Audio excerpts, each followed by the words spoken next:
Thanks everyone for showing up to this live session. Today I'm going to be going through what is a vector database, how do you take your company knowledge and get it into a vector database, and how do you look at tools like Ragie, which I highly recommend, and Agents, and connect all this together. So let's dive in. The basic idea behind all of this, I'm going to use an analogy. So I'm sure you can see the GIF that's blurred in the background here.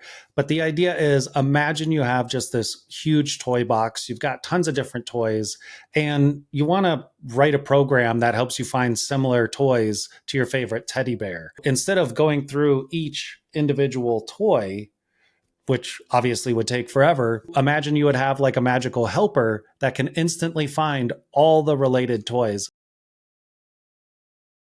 So I highlighted a couple words to illuminate the example here.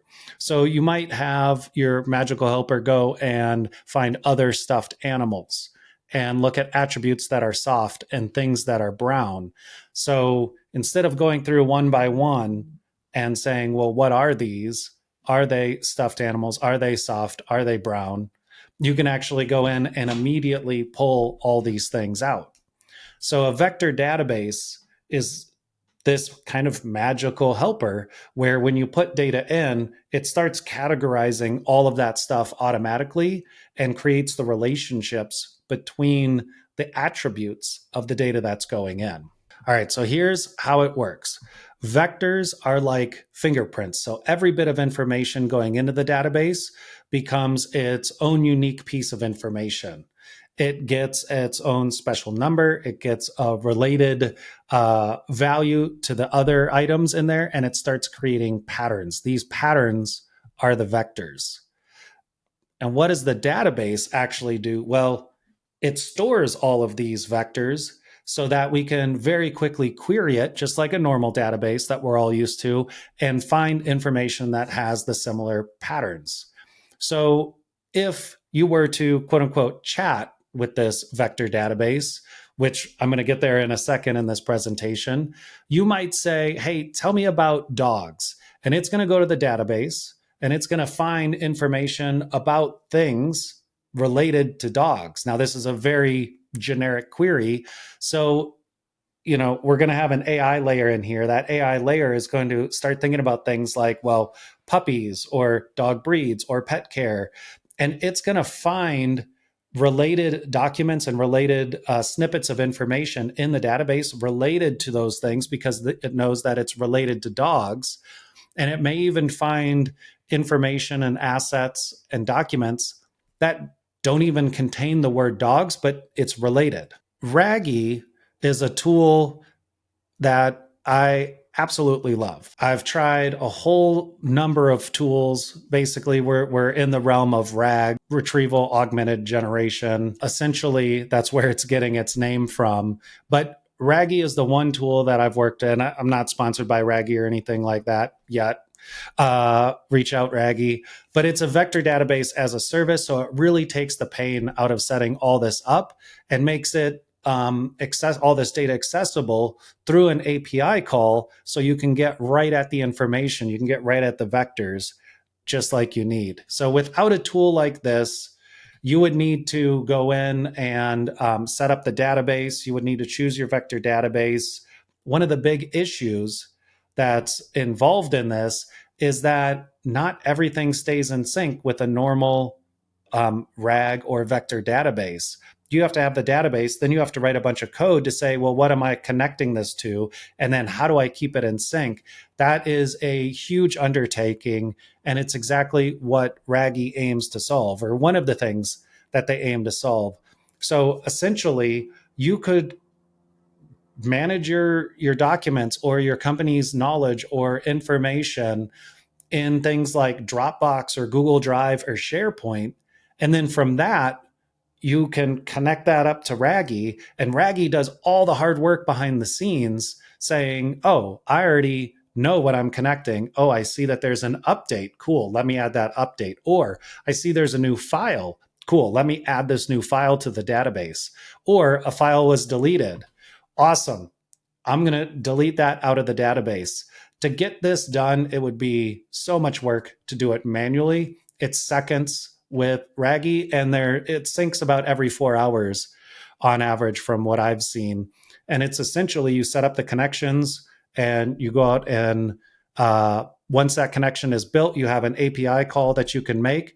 And suddenly you can leverage your company's data in a vector database in Ragie. So if we put it all together, first, we now take our analogy of the toy box with all the stuffed animals. These are going to be your company's files. So you get to manage your company files the exact same way you're currently managing them. You get to put them in Dropbox or Google Drive or SharePoint. Doesn't really matter because we're going to use a tool like Ragie, who's this magical librarian that's always categorizing and taking all the data from your cloud storage and getting it into your vector database. So this is absolutely amazing. This was a missing piece for a very long time. And then that magical librarian Ragie is building this catalog. So this is going to be your vector database. This is going to be all the things that you have for knowledge in your business, all the documents, assets, anything you would want to store that you'd want an AI-friendly database for, that can go into this vector database, which is then automatically managed by Ragie. And anytime anything is updated in your cloud storage, again, that's going to be automatically synced through Ragie into your vector database, which will make it accessible to whatever AI agent, whatever AI powered automated workflow you would like to have in there. So I've jumped around a little bit on how agents fit in. Let me dive a little deeper on how this works. So the agents themselves are going to sit between either the user or a trigger for an automated workflow and the vector database. So it's going to be able to know, okay, what is the user wanting to do? Cool. As an AI, I'm going to shape my query and go directly to the database. This allows us to communicate with the database in real, just plain English, or honestly, any language, and be able to have the AI figure out, well, how should I get the data? How should I query this database? And when I get information out of the database, is this actually what the user is looking for? And that's basically what the agent sits there and does. It goes, all right, I'm going to get in and figure out what the user is looking for. I'm going to go to the database. I'm going to make sure that this is what it's actually the user's actually looking for. I'm going to format it and structure it. And based on this information and all my training data, I'm going to return the information in the way that the user is looking for. So it cuts out so many steps. If you were thinking about doing this manually, even take the data sync capabilities out of here. The analog process of this is I've got to go find a file. Then I've got to manually scan the file. Oh, this doesn't have all the information that I need. Okay, now I need to go to monday.com. All right, that's part of the information too. Okay, now I need to go to my email. All right, I finally have some of the information, but now I've got to collect it all. Okay, cool. Now I have tons and tons of pages of information. So now I've got to read through everything, make sure that it's exactly what I'm looking for. Now I've got to format it. Now I've got to summarize it. Now I've got to put it into a bulleted list. Maybe I need to put it into a table. Maybe I need to analyze this data. Whatever it might be, that's how we used to have to do it. Now agents can come in, get all that data out of a database once it's synced and stored in there, and process that in seconds. We're talking less than 30 seconds, and that whole analog process can be done instantly. It's absolutely insane. So to dive a little bit deeper, if we go in, we can chat with it. So we can say things like, hey, can you help me write a report about our company's sales last quarter? The agent is going to go to the database, figure it all out, process it all, and then format it in a way that you need it. But you can also set all this up in automated workflows. So let's say you don't want to have to trigger this and chat through it every time you need something. Maybe in monday.com, a status changes, and that item has a link to a set of details. And those details could be sent to an agent, and the agent could take those details and know hey, I need to go search the database and then know what do I need to do with this information. And that can all be contained within the prompt and the instructions for that agent based on something happening in the real world. So something gets completed, something gets set up for review, something needs a discovery process, whatever it might be. You can have the automated workflow set up so that, hey, every time something happens, even if it's on a schedule, like the example in this slide, every Monday morning, go through all the customer support tickets from last week, summarize the main problems, and email me a report. Can you even imagine how long that would take if you had to do that manually or pay somebody to do that? And so here's what actually happens. Because it's all automated, the agent goes and does its tasks. It's going to find the support tickets. It's going to read through all of them. It's going to figure out the patterns. It's going to write up a nice summary. And this is all instead of having you or your team or somebody external go through all of this stuff that we already talked about. All that busy work just to get to an analysis, just to get to a report. That doesn't need to happen anymore. Now we can empower our teams with the product, with the output, with the reports, with the analysis, anything that we need to have done, including within our company information, can be brought up in using this structure of vector databases, agents, chat interfaces, or automated workflows. And when you think about what this means for ops, and I'll kind of wrap up here, there's so many possibilities. Just a couple ideas. Big ones that I see a lot are things like, hey, let's get all of our company's standard operating procedures into a vector database. Well, what can we do with that? Well, if we have field workers who are out and need access to how do we do something, even if it's an edge case, imagine if they could just chat with an agent. That agent goes to the entire database of SOPs and pulls out the exact next steps for anything that's documented in your company to be able to do. That could be support tickets come in and you have customer success who has a support ticket. Well, it's hard to train on every single product or every single offering that you have, but it's a lot easier to create some simple SOPs, put it in a Google Drive, have that synced with a vector database, and have an agent that sits on top of that that can answer any question about the next steps, or even better yet, automate it so when a ticket comes in or an email comes in, the agent goes and looks at how we should handle this and then supplies that as notes to the customer success person. So no matter how new they are to the company, they have the exact steps that they need to do. Past projects is another really great example.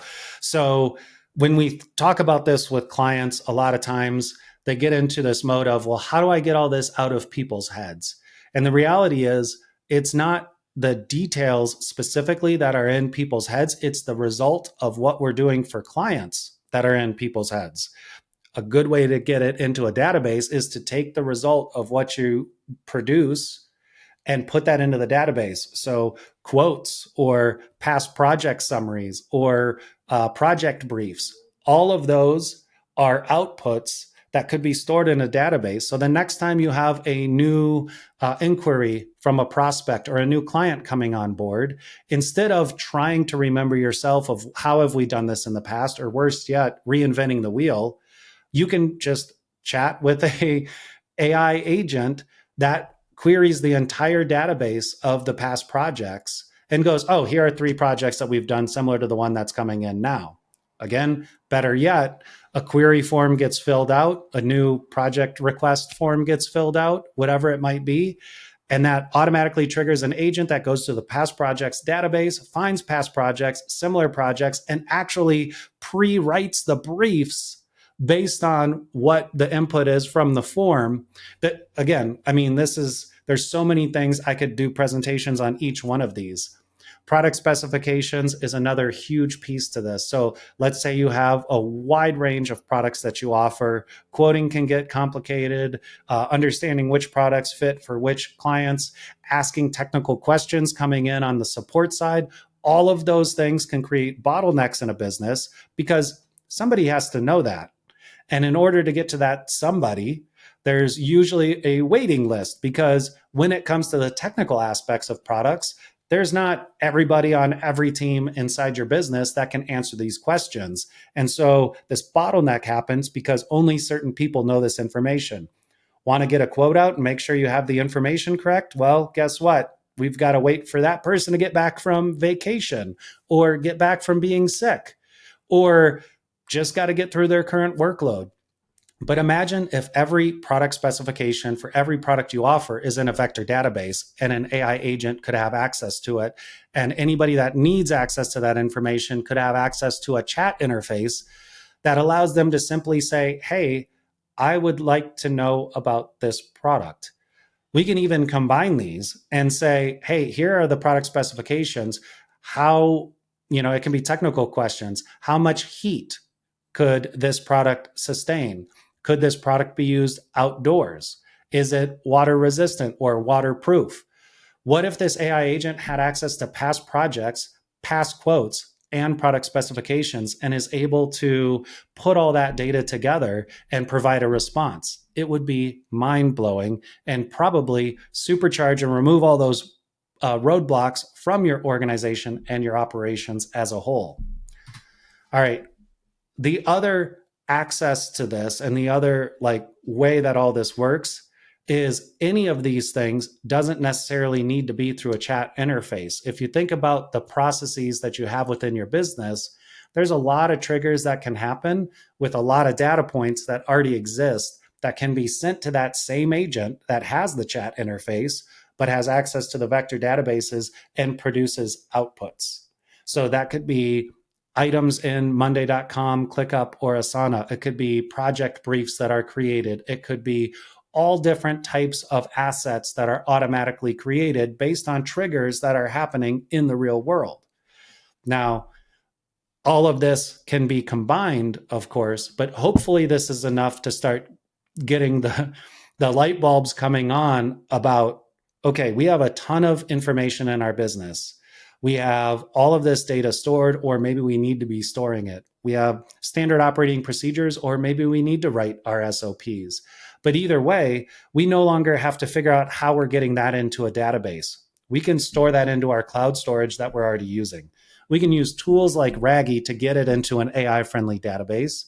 And we can use tools like N8N to write agents that connect immediately to that vector database or that AI-friendly database through an API call and a tool usage in that agent, and then give them instructions on how to do it.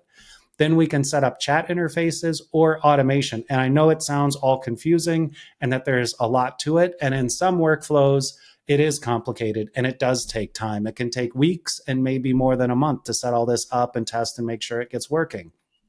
But that's what I'm here for. That's why we created this program, to help everybody answer these questions on where do I even start. So if something like this is interesting to you, jump into a office hours coming up after this or next week, and let's chat about how you might implement this. What do you need? How do you get started? What's the minimal viable product that you could leverage or build just to get into this?